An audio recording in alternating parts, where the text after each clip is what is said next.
Hey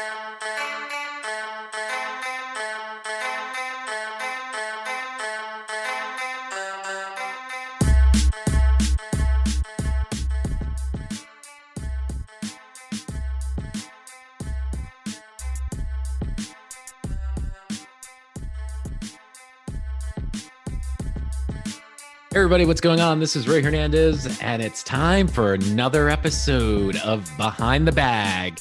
I'm joined today by my buddy, my pal, my co-host.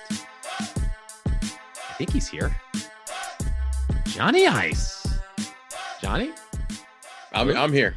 Johnny's in the building. In the building. Okay. Yeah. Well, I would say welcome to the vacation edition of Behind the Bag. It's kind of like when you go through the attic of someone that's no longer with us, and you find a tape that's recorded, and this is what they want you to hear. No, that's too serious. I think all this means is that one of us. Jeez, John. It's right. I mean, I don't know how else to put it. This just means that one of us is away, and we couldn't record a new episode. And instead of telling you to, hey, go into the archives or put a little fresh spin on something we already did, we're going to record something new and fresh for you guys. I like it. You know, this is what they call in the biz an evergreen episode, right? Like it does not have, we're not going to talk Mets. So you have no idea. I mean, we're going to talk Mets, but we're not going to talk about the current season, current series. So you have no idea when we're recording this. It could be April right now. Yeah, or there could be, depending on what sounds you hear outside, there could be shoveling going on.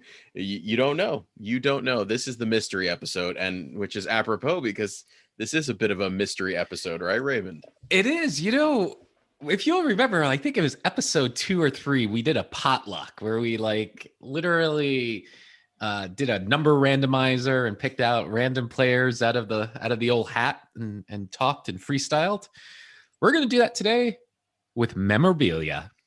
Yeah, and that earlier episode, our lawyers are still working with ESPN on the draft tone that we took for them, but we have a lot of money, so that should be no problem. But yeah, if you don't know what we're talking about, go back into the archives, do yourself a favor, and then you could actually, rate us and see, have we grown at all in this episode, in the number of episodes we've done?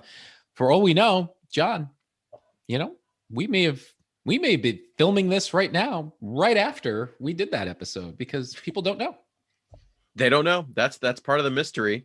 So this is the grab bag episode, and this is 100% legit. It is. I have this large padded envelope of Mets and some other I think there's some other non-Mets memorabilia in there, mostly Mets memorabilia, lineup cards, locker room nameplates for the most part. And we're just gonna dig into it and see what pops up, and then tell a story about it. I mean, this is really sharpening our ad lib chops over here, I think is what's going on. I'm very excited, and I'm sorry for not paying attention. Ant texted us just now. This guy. How many times we got to tell? We got to get one of those on-air signs just so that people, he knows not to text us. Yeah, and we can't talk about the content of the text because that probably would give away when we're talking. So anyhow, did he talk about Santa being on the roof? Is that what he just texted? Let's pull up a lineup card. All right, I'm ready. Now, just make sure. Please tell me it's Mickey Callaway's lineup card ready. When they batted out of order. That was all right. classic. Let's see what we have. All right. This is not a Mets one. That looks like a freaking diner menu. This is not even a Mets one. How phenomenal is that? Jesus.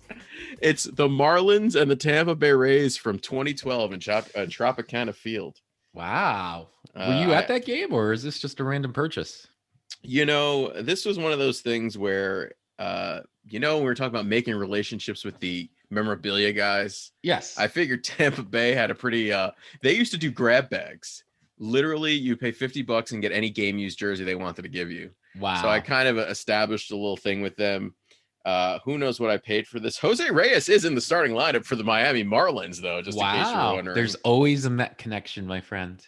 No, Johnny, I can't wait to post this picture on Twitter and then on our blog, because it literally looks like you're, at Mount Olympus Diner getting ready to order the fried ravioli, or, Jesus. Well, these are Ultra Pro container top loaders here for your lineup cards, folks. Okay. You wanna make sure that they don't get wrinkled or anything like that. Very nice. So let's just put, you know what? Why don't we just pull up this game? This is from June 15th, 2012. Here we are in June 15th, 2012. My goodness. The Rays and the Marlins. So your Marlins here, Yes. Cousins. Wow. You know what? Whatever I'm looking at here is pretty weak. We got to get to baseball reference. Do you have baseball 11 reference? nothing, an 11-0 game. Was it really? Oh my God. The 36-28 Tampa Bay Rays taking on the 500 Marlins at the end of this game. It's let's make sure we're looking at the same game. Do you have I don't know, G Dobbs batting second? Yeah. So Okay. it's very interesting. I think he was double switched into the game. Yes. Because they have Reyes as the starting lineup over here. Yeah, he is. He is. So crazy. Wow. I could these names. Here we Look go. at that. John Buck. John John Buck. Buck? So yeah, he was part of the Toronto deal, I believe. Yes. Was that the Syndergaard deal? What deal was John Buck part of? It wasn't Syndergaard. This is when we were like really bad. Oh my God, we're gonna have to look this up now. I liked him too. He wasn't around too long. He had a good run, like the first 4 weeks, and we were like, oh my God. He had Jason Bay's number, and I'll remember that. I think I still have this picture. Some fan put masking tape on Jason Bay's number and then just hand wrote Buck in there. Oh. So let's go down the starting line for the Marlins because it's very interesting. There's some players that I do not remember being on the Marlins. So Jose Reyes led off and then was replaced by Greg Dobbs, who I believe Greg Dobbs was a Philly for a while. Yes. Donovan Solano, who I do not remember. Giancarlo Stanton was out there playing right field. Logan Morrison playing left. Omar Infante, I do not remember on the Marlins. I thought that was interesting. Justin Ruggiano playing center field. Austin Kearns also on the Marlins. I did not remember. Kearns, that's the Reds guy, right? Yeah. Gabby Sanchez, who I remember clotheslining someone trying to charge the mound. I don't know if you remember that. I don't. But Gabby Sanchez was playing first base and came across when someone was trying to charge the mound and clothesline somebody. That's fantastic. John Buck and Carlos Zambrano. Not to be confused with Victor. Exactly. Definitely never to be confused with Victor. So very interesting. And then you have the Rays, the main person of note in the Rays lineup. So Carlos Pena was a Ray. Maybe yes. That was on. I had no idea. Yeah. He was their guy, man. And Hideki Matsui was a Ray in this game.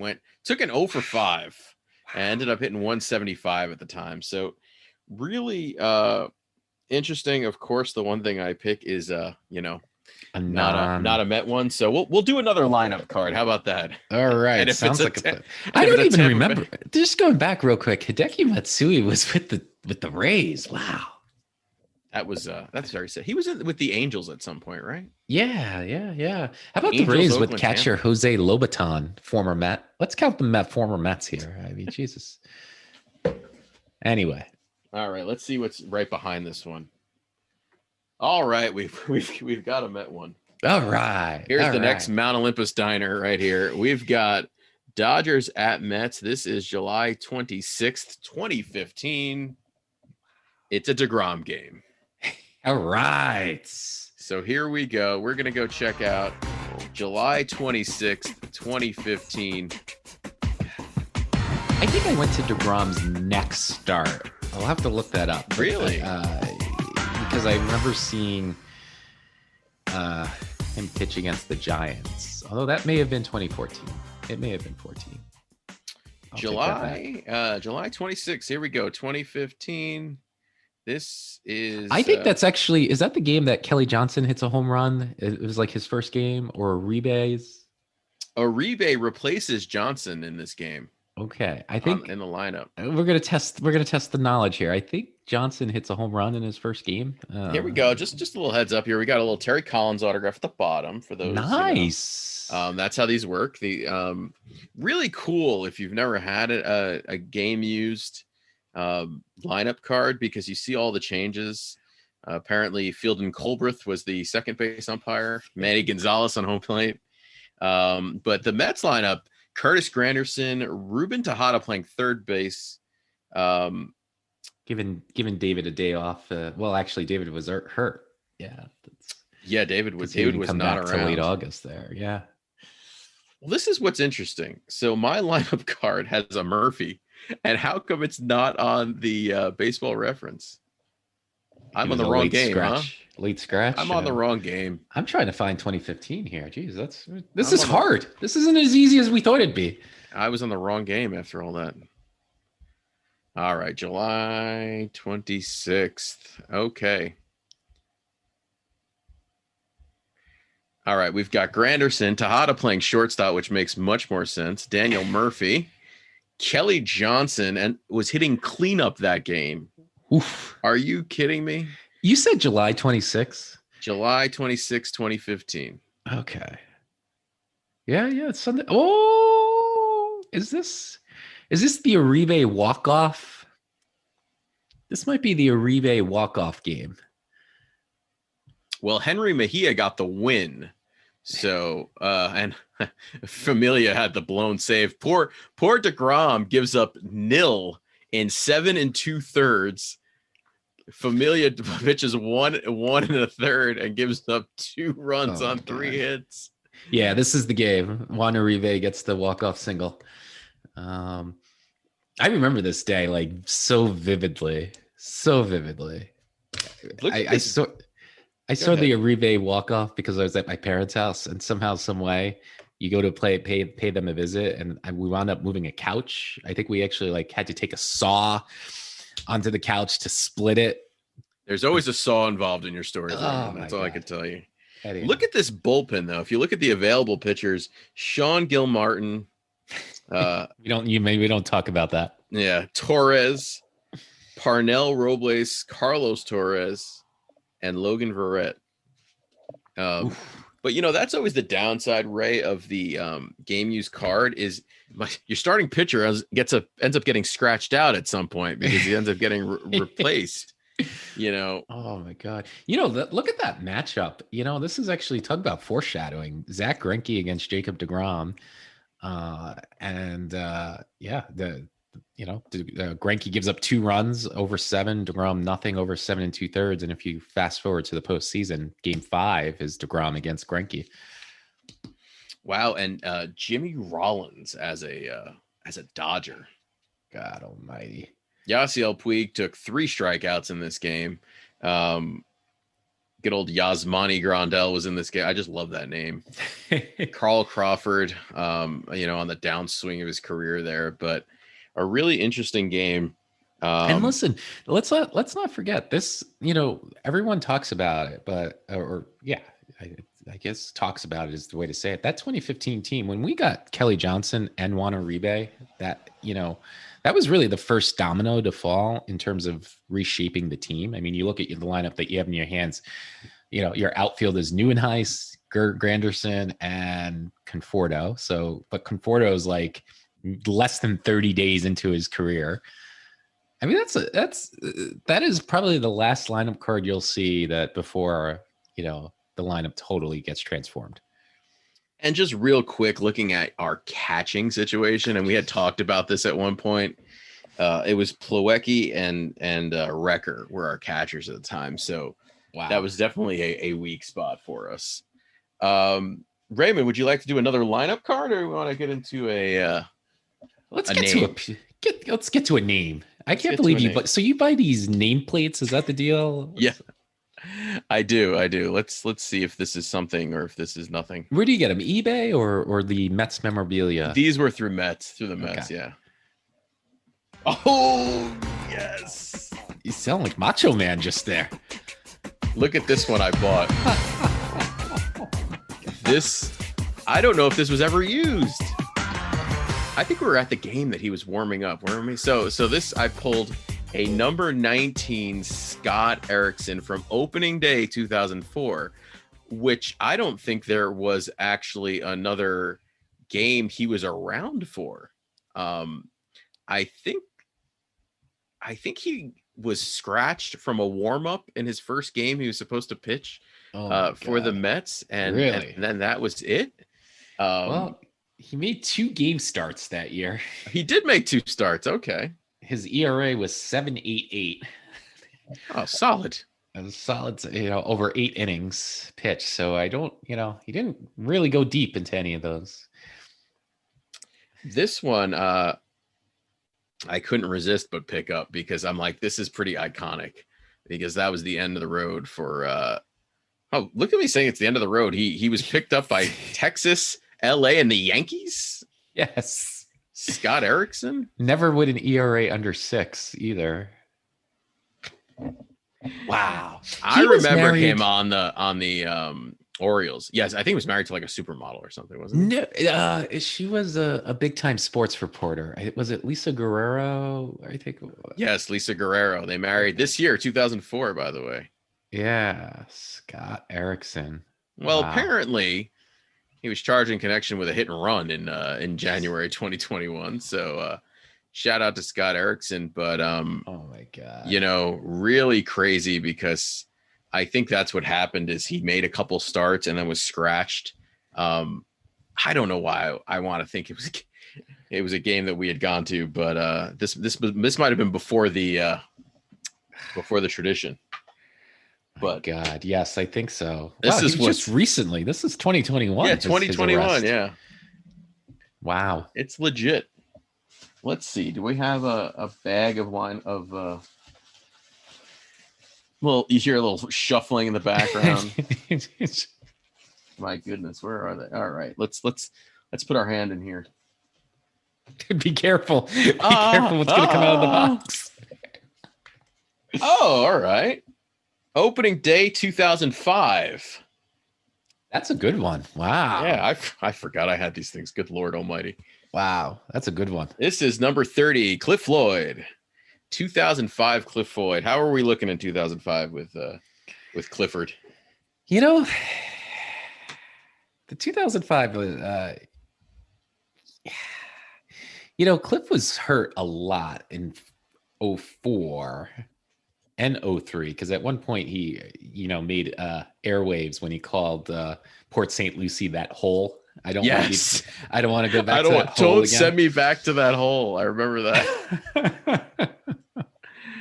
Oh my goodness. But he played in a fair amount of games. That was Willie's first year. We've talked about the 2005 season in the archives a lot, both in the Omar episode and the Wilmer and the Willie episode, but not bad. 273, 34 homers, 98 RBIs,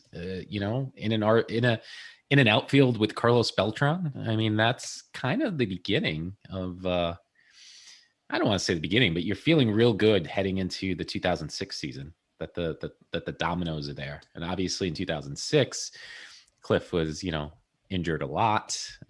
But to use a Gary Cohen word, it's apropos that he made the final catch when the Mets clinched the division. And that was running roughshod over the National League all season.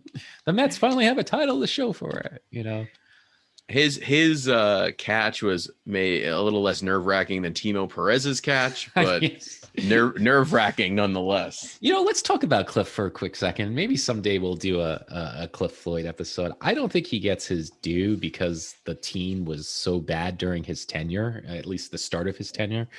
But he was a big part of David Wright's development. I think I read in his Cliff Floyd's, David Wright's book, The Captain, by our boy Anthony DiComo. David DiComo. David talks about that, how Cliff took him under his wings, but he made him earn it too. Like he would have to carry the bags. Cliff made him carry his bags as a rookie, but not as a hazing. It was more of a keep you grounded. And Cliff Floyd actually bought David Wright his first suit when he made the big leagues, because now that you're a ball player, Cliff's point was you have to act the part, especially on the road. So I don't think that's really talked about a lot. And I think he was a leader on a team that needed a leader, especially with Beltran, as I've kind of said a few different times. He was a talent, but wasn't exactly that locker room leader, rally around kind of guy. It seems like Cliff was. And, looking at the stats, Cliff was between 99 and 03. He was a force. He was one of the better left-handed hitters probably in the league. He was, I think it's amazing that he even went on to have a career, because I will always remember watching every game as always. And I want to say it was like 96, maybe. It was one of those early mid 90s, but he was a first baseman for the Expos. Oh, and yeah. I think part of the reason why he played left field is because he could never play. He wasn't going back to first base after that. And of course, that injury happened at Shea Stadium. I think it was Todd Hudley that ran into him, and horrible, probably one of the most graphic injuries I've seen. One of the first graphic injuries. You could talk about Robin Ventura, you could talk about Jason Kendall. Those were grotesque, but that was the first grotesque injury that I saw with the wrist. Yeah, and there's always like the Bobby Valentine stuff like that, but nothing that we saw like during our, right. So, but yeah, and that was definitely fear going on there, and never going back to first base after that trucking happened. Absolutely. Now, was Cliff I'm just looking real quick. He was not on that. He was on that championship team that we talked about for the Marlins in the Bobby Bonilla episode. So, wow. How do we not talk about Cliff Floyd on that episode? It goes to show you how stacked that team was. Incredible, right? Really. Holy smokes. Let's see what's next in this package over here. All right. Oh, a spring training Jonathan Neese. You should throw that on eBay right now and see how much you can get for it. Oh, I don't know. What is he doing these days? What is Jonathan Neese up to these days? I remember I think the Yankees were the last ones to pick him up. They picked him up twice. If I'm not mistaken. Listen to this. 2019, on April 1st, 2019, Neese was drafted by the Long Island Ducks. How do you get drafted by the Long Island Ducks? On April 24th, his contract was purchased by the Seattle Mariners, and he was assigned to the AAA Tacoma Rainiers. And of course, he was released on July 15th, 2019. He was still around in 2019. For Jonathan Neese, it was what could have been. He was a left-handed pitcher. He had talent. I always kind of equate or kind of put together John Maine and Jonathan Neese. It's like these lefty righties that you didn't know what you were getting. You could have had a dominant performance, or you could have had a exactly. 2+ yank. When he was on, and when he was not, he was not. That's pretty much how it was. And I believe he was involved in the Neil Walker trade, which I liked Neil Walker. I think injuries and things kind of shortened his career, but oh goodness, the Pirates traded the Neese back to the Mets for Antonio Bastardo. So, and we talked about Antonio in the Noah Syndergaard ass in the jackpot episode. But the thing about Neese also, I think, there's a couple of things. One, it was kind of cool that he was born on the day that the Mets won their last championship. That was kind of his claim to fame that's to awesome, start. Yeah. And then Beltran paying for his nose job. That's pretty awesome. Those are the little tidbits that you get over here. All right, we'll do one more nameplate before going back to the lineup cards. All right, get your lineup cards here. I say cards. That's multiple. I'm going in the middle of this pack. Oh, we've got a Wilmer Flores from Tribute to the Troops or something like that. Right, got the camo jersey, the camo nameplate. We don't play games around here. Before we get to the Wilmer, let me just tell you, I was on eBay. You told me about these nameplates. Remember I showed you from the Shea Stadium days, and they are literally it's like Crayola. Oh, the orange placards. Yeah, that looks like the old desk nameplates. Yeah. Yes, I'm like, engraved. How terrible is this? And We've now come a they long know way. that they could sell them, and I haven't gone near them. But it's funny because one of the memorabilia places, I think it's like Steiner or something like that, they have a, oh my god, what an LA Soler nameplate that I'm just waiting to go down. You know, the price is still like dumb. It should be like $10. But he's my guy because I mean, let's sidetrack on LA Soler. That one hitter he had, I think against the Diamondbacks, where he had his own chair he was sitting in the dugout. I mean, I don't remember this at all. that is legendary. LA Soler from the from the Cuba, as we Yes. call it. From the He queue. had his own seat in the dugout. He had a chair, and Wow. it was pretty incredible. That's skills. Yeah. So, LA but yes, the one that I actually pulled was Wilmer Flores, and I don't remember what year that was, but very cool. Gotta love these because they have Mr. Met on the side.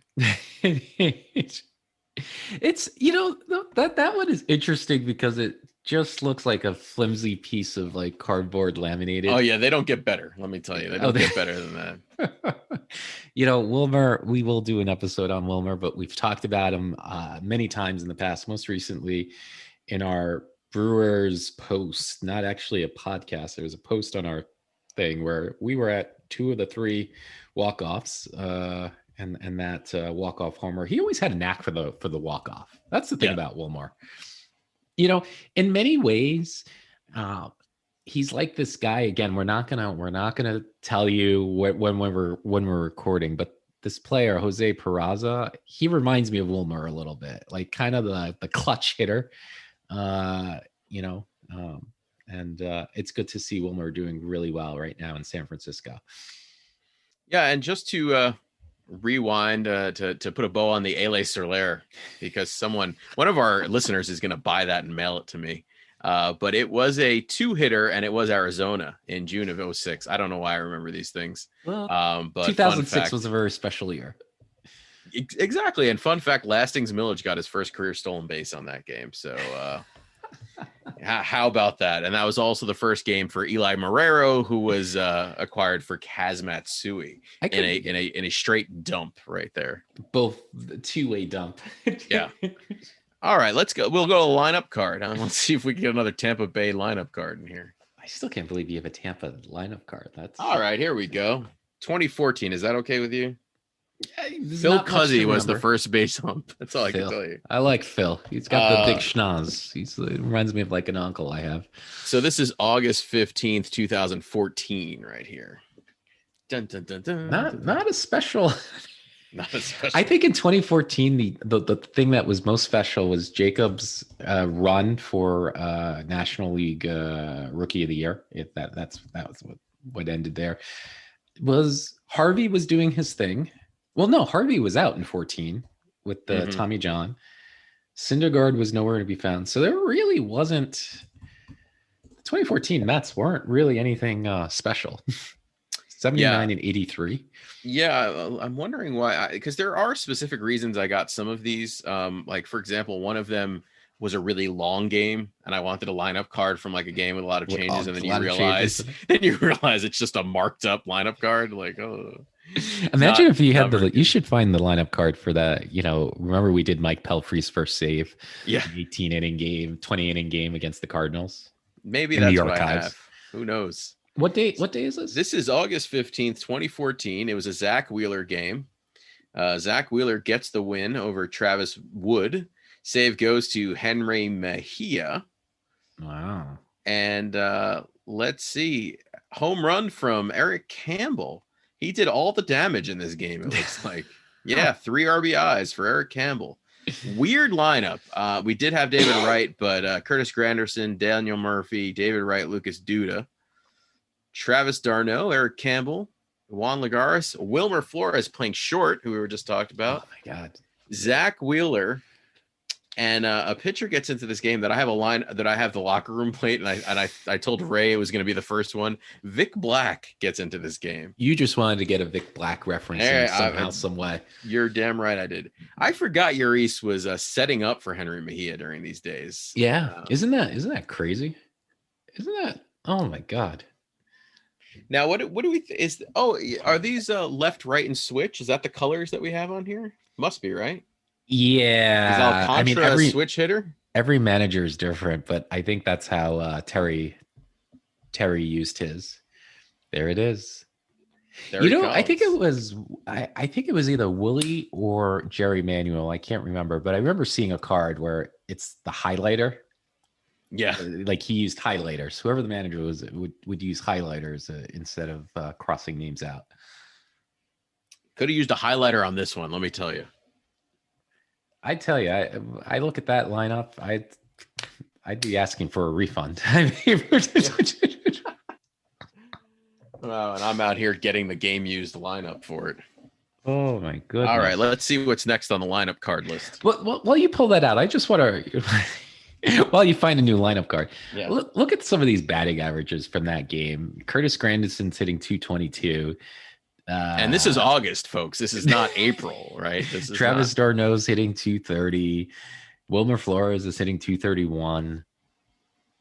I mean, I think I got it because it was a Zach Wheeler game, and I probably have a Zach Wheeler nameplate somewhere as well. Well, it's worth something now.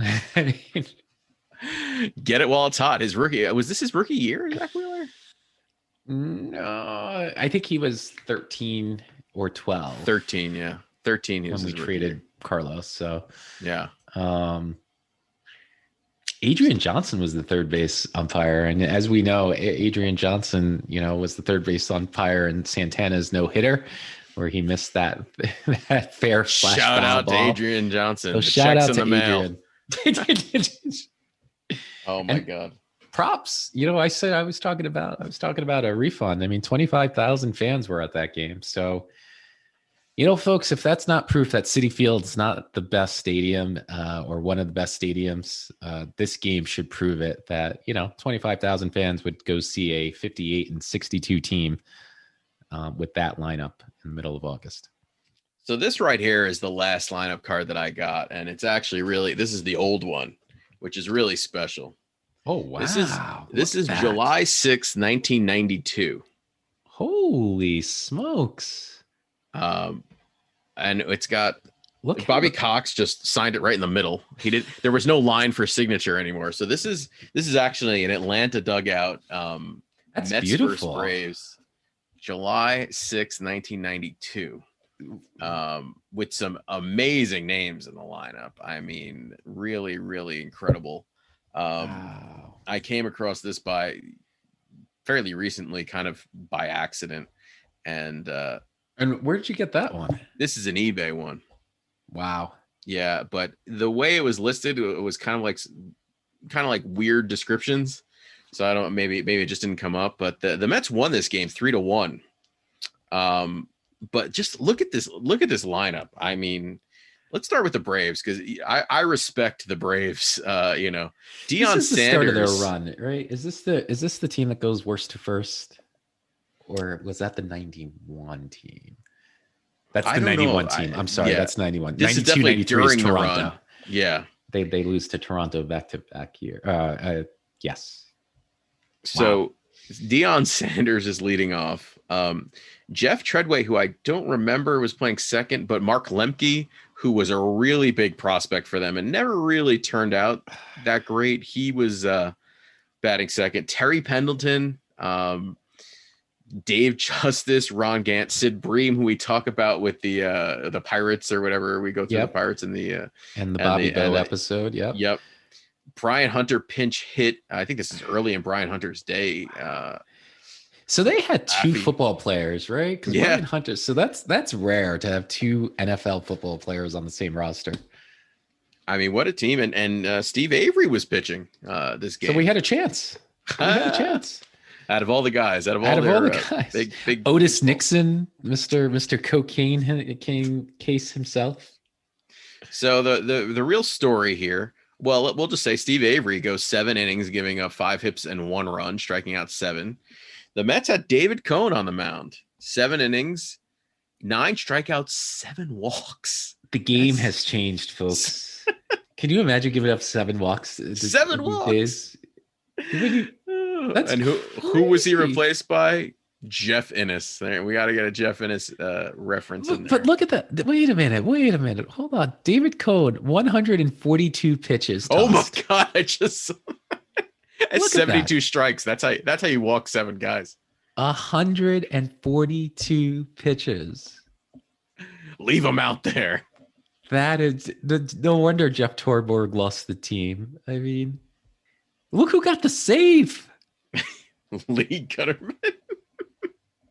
Sorry, I'm not familiar. You have any Lee Guterman stories? So here's the deal. Yes, I do, but they're all Yankee stories.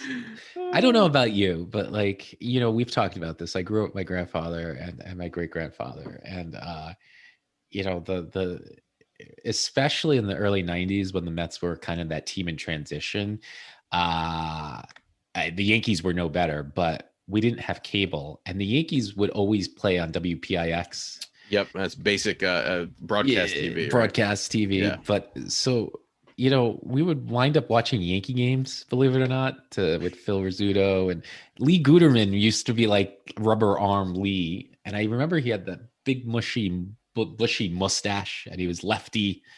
I think when he became a Met, it was like, oh my God, they made a trade, cross town team trade. That's pretty cool. But yes, so he gets the save in this game and manages to you know, bring his ERA down to 7.88. It's pretty incredible. He got traded for Tim Burke. We've got Darryl Boston coming in as a pinch hitter, getting in. Speaking of Darryl Boston, I don't know if we talked about this on home air. Run off Marvin Freeman in the 9th inning. Good for Darryl Boston. Starvin Marvin. You right? You just got a Darryl Boston jersey. I did. It has not been worn yet. Bobby Bonilla is in this lineup. That's actually, we didn't go through the Mets lineup. We should do that real quick. Wait. Before we go there, let me go back to Lee Guterman here. I just want to show you how this game has changed. Lee Guterman, he had the 7.88 ERA. 1992, he was making 2.6 million. 2.26 mil, which is a lot of money in 1992. 92, yeah. Good grief. Mike Stanton is in the bullpen for Atlanta, by the way, which is pretty hysterical. I'm pretty sure that's Mike Stanton, our least favorite. Mike, yeah, left-handed. Kent Merker is also in the bullpen. Merker, wow. John Franco's in the Mets bullpen, but the Mets lineup: Howard Johnson, Willie Randolph, Dave Magadan. Wait! Not to cut you off. Howard Johnson's leading off, which was is Vince funny. Carter not available When I got this, Vince Carter, yeah, he's probably still ready to play. I forgot. I actually saw this originally. I saw center fielder Johnson. I thought Lance Johnson, obviously the wrong year, but I was like, Howard Johnson was playing center field and hitting leadoff. I do remember that. I do remember Hojo playing center field. I don't remember him leading off though. And so we've got Magadan, who's one of my all-time favorite Mets, batting third. Bobby Bowe, who we spoke about in the Bobby Bowe episode, replaced for a pinch hitter, though. Chico Walker. That's probably one of those old double switches, but baseball's highest paid player making $5 million a year getting replaced by Chico Walker. John, I want to see how well you listen to me. In a previous episode, we talked about Chico Walker and his claim to fame. What is it? I just remember going and finding the Jesse Ventura audio clip for that, but I don't remember Chico Walker's claim to fame. Chico Walker made the final out in either the 86 or the 88. I think it was 86 when he was a member of the Cubs. The final out the night the Mets clinched the division at Shea Stadium. That's crazy. Which I want to say it was 88 because Dave Magadan made his debut. That he was a rookie because Keith was sick. Keith had the flu. There you go. It all comes together. You just mentioned Dave Magadan. You know, and it's interesting if you look at these box scores. So the Mets have 2 stolen bases and a caught stealing in this game. I mean, pretty incredible. Very, very different. Bonilla was replaced and Chico Walker ended up getting 2 at bats. So it's not like Bonilla was replaced in the 9th inning or anything like that. But David Cone is the real story in this game. He is the horse. 142 pitches for David Cone. I mean, pretty insane. Look at wait a minute. Keep going through the lineup here. No wonder this was the worst team that money could buy. Oh, Eddie Murray, Dave Gallagher, who I do not remember. I remember Dave Gallagher as kind of our scrub. Todd Hundley, 0 for 4, hitting 190. This is the pre-juice, clearly. Hitting 190 in July. Dick Schofield. Yeah, Dick Schofield, who I feel like, was he a bench coach or something? I feel like I'm confusing him with somebody. Probably not. I don't think so. Shout out to Darryl Boston though with the pinch hit home run. I mean, that's pretty awesome. And these names, I mean, really, you know you're a real baseball nerd, and I don't know. I think I'm showing my advanced age when I looked at the umpires and I knew every single one of them. Please, Harry Wendelstadt behind home plate, who now his son is umping right, Hunter. Yep. Randy Marsh was at first base. Dana DeMuth at second base, and Gary Darling at third. I mean, remember those names too. Those were like the really popular guys. Attendance was 39,000 people over there, which is about a half-filled Shea Stadium. Oh no, this is in Atlanta. Atlanta, Fulton County Stadium. Fulton County. That is awesome. You're making me want to go on eBay now after this. Stay away from eBay. It's no good for anybody. So what do you want to do? Should we do another card, or should we do a name? Let's do a name. What the hell? What? Yeah. Let's do a card. The cards are actually pretty fun. Oh, let's see if I have a card left. That'd be something, right? Oh my God, are we all out of cards? Well, I think, if you're listening, folks, and you want to send us a gift, Johnny Ice takes lineup cards. I do take lineup cards. Interesting. Yeah, I don't see any lineup cards in here. All right. Well, I guess that's a sign. What do you say we do one more name and we'll do one more name. And I didn't do this on purpose. Oh, of course. What a way to bring it home. All right, so we're bringing it home. I pulled a Vic Black. This is a baby blue name card, which means it's Father's Day weekend, right? Oh, yes, that's right. Yeah, this is for the prostate or whatever awareness there. Vic, we could probably figure out what year this was because Vic Black was not long for this world.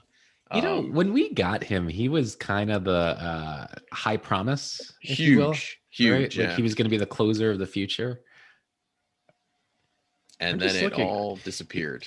When we got him in 2013, he went 3-0, 3.46 ERA, 15 games, and then 26 years old, 41 games, ERA of 2.60. And then injuries just derailed his career, if I'm not mistaken. Yeah, and he was really supposed to be that guy, and it really kind of sputtered out. I thought it was a bigger deal. So John Buck, there we go. It all comes together in this episode, ladies and gentlemen. Pirates sent Black as the player to be named later in the trade that sent Dilson Herrera to the Mets in exchange for John Buck and Marlon Byrd. I tell you, he was like he became a fan favorite because I think he used to interact with folks on social, and he used to take the 7 line to work, if I'm not mistaken. Mm-hmm. Oh my God. Think about this though. He was still around in 2015, and then he had gone the real random league, the Sussex County Miners in 2017. The Can-Am League. The Pan-Am League. San Francisco signed him to a minor league contract in 2017 in May. He played for the New Jersey Jackals of the Can-Am League, in 2018. So he really gave it a shot. That's one thing you could say. He came with a lot of promise. If you want to talk about too, Dilson Herrera is another one who just never got it together. We all had big hopes for Dilson Herrera. And what was ironic? I think it was 2 years ago. He was back in the farm system and he was tearing it up, but we never called him up. We opted for other players to get called up, which was weird. I remember you and I texting, talking about do they have pictures on him or something? What's the beef? And he was hitting like 340 in AAA, and they just never called him up. Yeah, he was tearing it up, and I feel like when he was sent to the Reds, I feel like he was tearing it up for the Reds, but also in the minors. Yeah, and still same thing. I always think of him, and I think of Ruben Gotay. I don't know if it's like the lefty thing going on, but what could have been, I guess, is a lot of our Mets memories. What could have been. The story of it all, ladies and gentlemen. Well, listen, Johnny, I hope you're enjoying your vacation, or maybe I'm enjoying my vacation right now, but that was a blast. I've got some memorabilia too. Maybe we'll do another episode, and I'll see what kind of hodgepodge we have in Reyes Mets memorabilia. Yeah, it's all about figuring out what we could pull out. Somebody's got to come out of a box, right? Somebody's coming out. There is not a box of gimmicks. How many times do I have to tell you that? All right, great. Listen, as always, that was fun. So, John, what do you have to say, my friend? Drive home safe, everybody.